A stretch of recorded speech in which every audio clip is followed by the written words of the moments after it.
नमस्कार दोस्तों, स्वागत है आपका। कैसे हैं आप सब? आशा करते हैं कि आप बहुत अच्छे होंगे। दोस्तों, हम हमारे पिछले वीडियो के अंदर हम आरक्षण की परिभाषा जान चुके थे।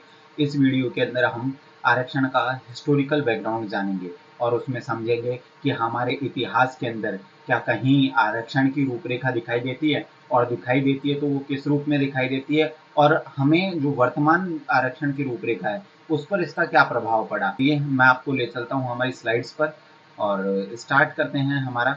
देखिए दोस्तों, सबसे पहले हम हिस्टोरिकल बैकग्राउंड की बात करें तो हिस्टोरिकल बैकग्राउंड रिजर्वेशन का देखेंगे तो हमें सबसे पहले हंटर कमीशन का ध्यान रखना होगा। हंटर कमीशन ने प्रारंभिक प्रयास किए और उन्हीं के साथ मिलकर ज्योतिराव फुले, उनके भी प्रयास सराहनीय हैं। जैसे ही हम हमारे प्रिंसली स्टेट्स की बात करेंगे तो प्रिंसली स्टेट्स में कई प्रकार के आरक्षण की रूपरेखा हमें दिखाई देगी, और जिनके अंदर हम मैसूर रियासत का उदाहरण ले सकते हैं। 1918 के अंदर जो हमारी मैसूर रियासत है उसके अंदर गवर्नमेंट जॉब और एजुकेशन के लिए आरक्षण का प्रावधान कर दिया था। फिर हम बात करें कि क्या भारत ब्रिटिश भारत के अंदर भी ऐसे प्रयास किए गए थे? हाँ, बिल्कुल किए गए थे।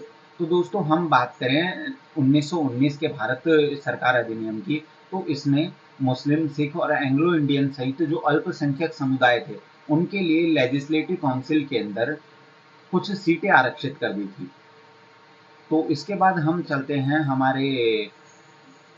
अब सबसे पहले एक महत्वपूर्ण चीज आ जाती है कि जो हमारे पास ये आरक्षण के वर्तमान प्रावधान है, हालांकि चलते तो पहले से ही आ रहे थे प्रयास, लेकिन अभी हम बात करें कि हमारे पास जो आज आरक्षण का स्वरूप दिखाई देता है वो लगभग किससे प्रभावित दिखाई देता है? वो दिखाई देता है दोस्तों कम्युनल अवार्ड से।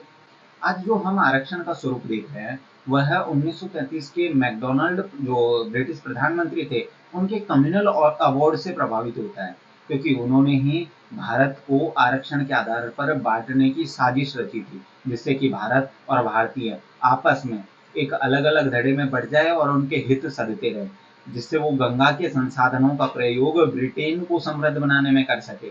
तो ऐसी प्रथाओं के कारण कई समस्याएं भी आई। तो कम्युनल अवार्ड की बात करें तो इसमें प्रावधान किया गया था कि Muslim, Sikh, Indian Christian, Anglo Indians, Europeans और दलित्स, इनके लिए क्या किया जाए, इनके लिए ना सेपरेट इलेक्टोरल स्थापित कर दिए जाए। और ऐसे के अंदर भारतीय समाज, क्योंकि भारतीय समाज अपनी विविधताओं के लिए जाना जाता है और विविधताओं के अंदर ये संघर्ष बढ़ाने वाली बात हो जाती है। ऐसे में भारत बहुत अधिक सामाजिक जो अस्थिरता है उससे गुजरता। तो ऐसे में इसका कई बार विरोध भी हुआ, भरसक विरोध हुआ, और एक लंबी नेगोशिएशन या लंबी बातचीत के बाद गांधी जी और अंबेडकर ने पूना पैक्ट साइन किया, और जहां डिसाइड किया कि सिंगल हिंदू इलेक्टोरल होगा, जहां पर कुछ समुदायों को आरक्षण दिया जाएगा। क्या दिया जाएगा? कुछ सर्टेन कम्युनिटीज को क्या दिया जाएगा? रिजर्वेशन।